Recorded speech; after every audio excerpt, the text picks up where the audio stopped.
şeyine. Biliyor musun? Şeyini midene koy. Nerede kaldı?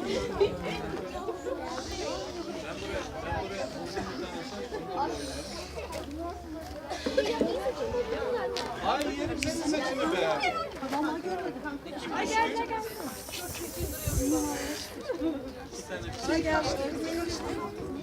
Hadi alkış.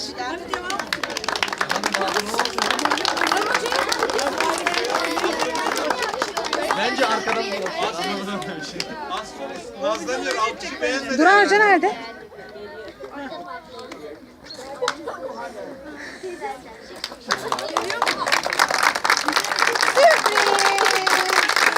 Bir haftadır bununla uğraşıyordum valla. Araba nasıl var? Güzel ama. Bak. Ya bu kadar üçkağıtçılık olamaz yani. Vallahi olamaz. Gülcan bütün şey senin geldin değil mi gene? Hep birlikte, hep birlikte. Ya hocam bu sefer herkes suçlu. Herkes suçlu, suç ortakları bunlar. Hayır. Baş suçlu. Hayır, Komutanım. baş suçlu Hayır, bunlar. Burada hocam Bak dün bir şey konuşuyoruz var ya, hiç alakası olmayan Ertangel esas suçlu onlar da var orada. Hadi bakalım alkışlayalım, öğretmenimizi öpelim. Hadi öğretmenler günümüz kutlu olsun.